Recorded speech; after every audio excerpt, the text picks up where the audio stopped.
Hello everybody, and thank you for joining me. This is Ciara from Ciara T Designs, and today I have these super vibrant sprayed cards to share with you guys, so let's jump right in.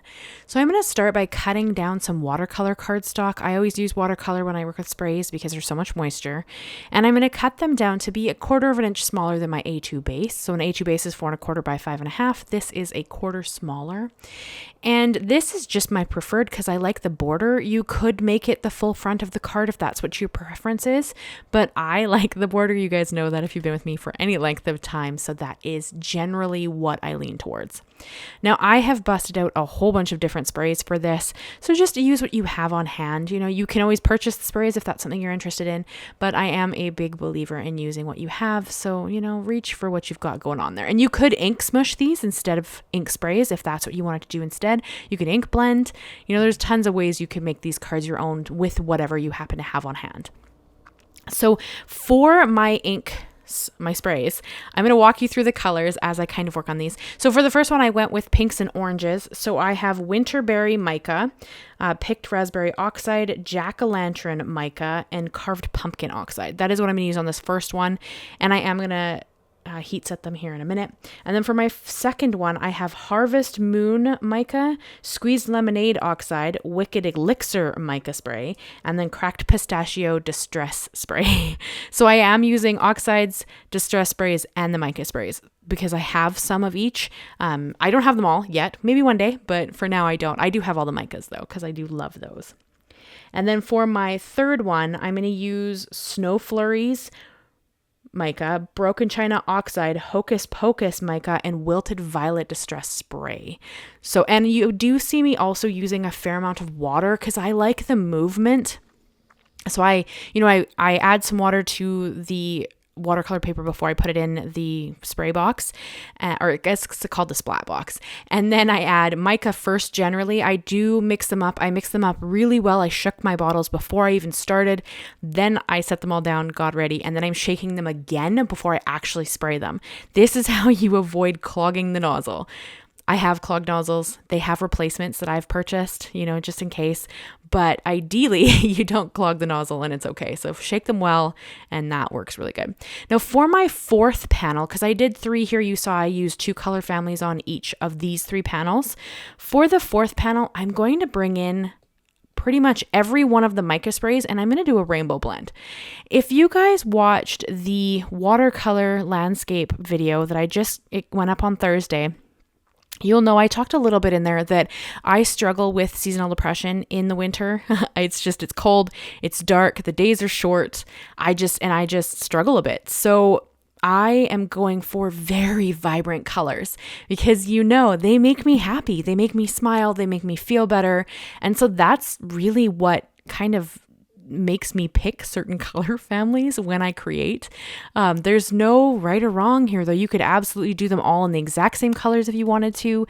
You could do it in more of an ombre style, pick all shades of blue or all shades of pink, however it works for you. The idea is just to create because I think it's very good for the soul, especially if you're going through a bit of a hard time. And to make yourself smile, make yourself happy, do something that just brings you joy. And for me personally, that is, bright, vibrant colors. They just make me so happy. So that is why I lean towards the color that I lean towards, but you choose colors that, you have on hand and that make you happy. Now you did see as he was sniffing the rainbow panel a couple of times as I'm drying them here. He's laying above my glass mat. Generally one of the kittens is always up there. This happens to be Azar. He's up there. If you guys got my February email, you will have seen a very cute picture of him in it. I share in my email newsletters every month. I've been sharing pictures of the cats because I know you guys really enjoy that. So that's something that I've kind of been sharing with you to keep you up on what the cats are up to and what's going on for them. So I thought that was a really cute way to kind of share pictures of them. So if you want to check that out, you can check out my newsletter. There is a sign up link down below in the description, as is everything I use in my videos, as long as it's still available. I have been using a lot of older products though, so sometimes they're no longer available. Keep that in mind. I do try to always link to something that's fairly similar if I can find it. The Mica sprays, they kind of come back seasonally and then they don't. So I don't know where the mica sprays are in their release cycle. I know that Ranger said for a minute there that they might not bring them back. So I don't quite know. So keep that in mind. The stamp set I'm going to use in this video is no longer available, but any sentiment you want to use would be great here. I just aim for a bolder sentiment. That's kind of what I was hoping for. And then I'm going to cut, these are the etched Laurel leaves from Simon Says Stamp. There are actually 2 dies. I'm choosing just to use the larger one. And I really struggled to get this out of the die. You're going to see me here in a second. I just cannot get it to release. And then I remembered that you guys said on a past video that I should use wax paper in my die.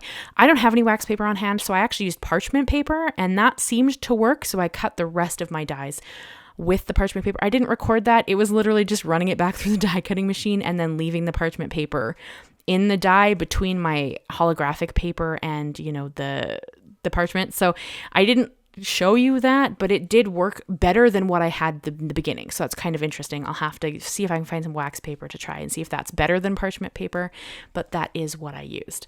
And then here I've been working on inspirational sentiments recently. I have a lot of thank you, a lot of happy birthday, and I just thought some inspirational cards would be really useful. So I've been doing some more of those. So this one just says, "You are the best."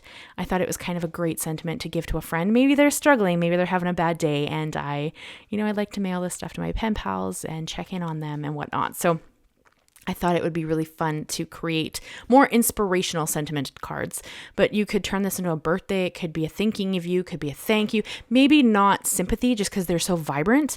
And generally you don't kind of go that way for at least I haven't seen a lot of sympathy cards that are quite vibrant. Depends on who you're giving it to. So, but yeah, so that's kind of what I was aiming for. I did want a bolder sentiment.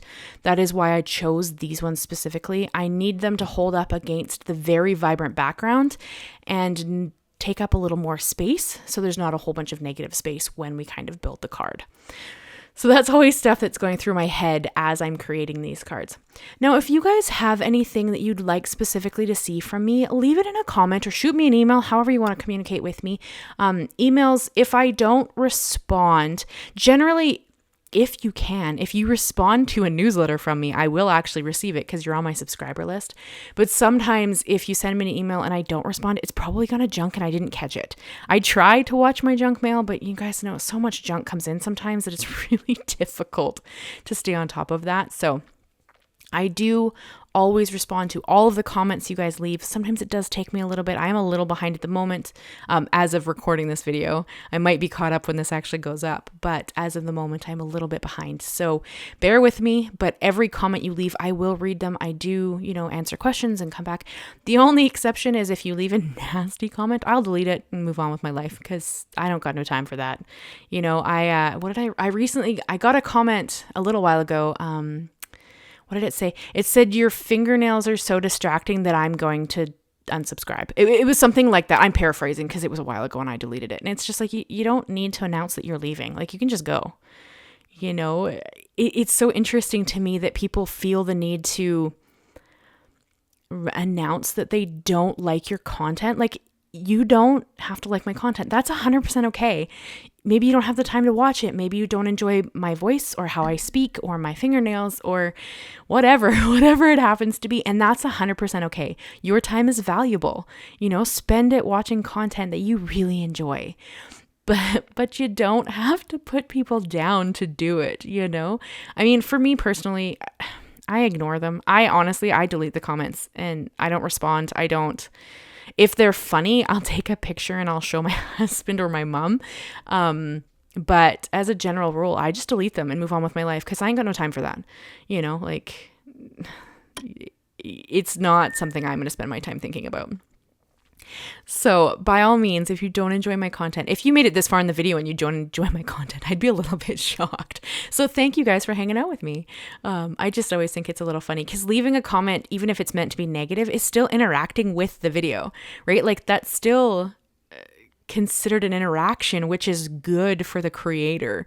So it's better to just leave. Like, I don't know. It's just funny. It's just one of those things that I always I laugh at when I read the comments and I'm like, oh, okay. Like, that was such a weird comment, but okay, fair enough. My nails aren't for everybody. That's why they're on my hands and not somebody else's, but yeah, people are just kind of funny.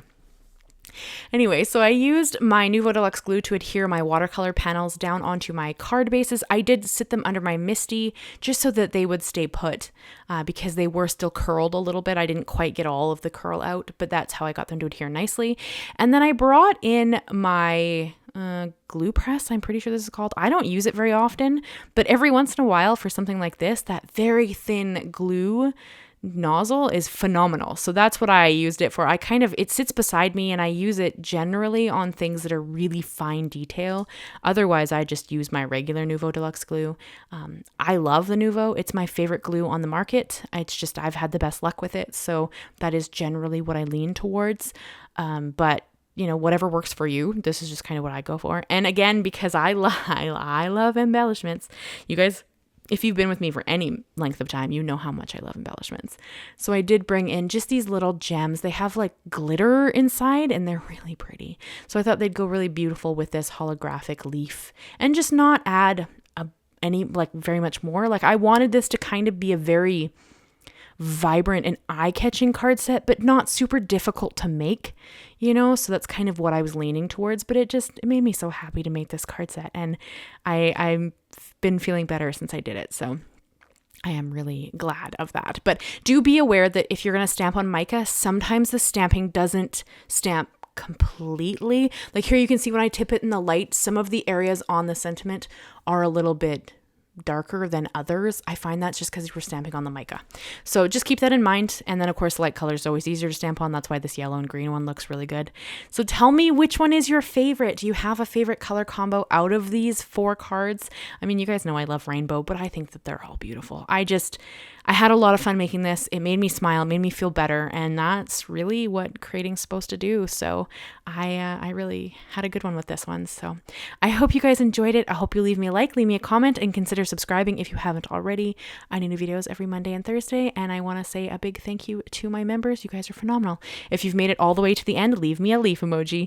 Thank you guys so much. And I will see you again very soon. Bye-bye for now.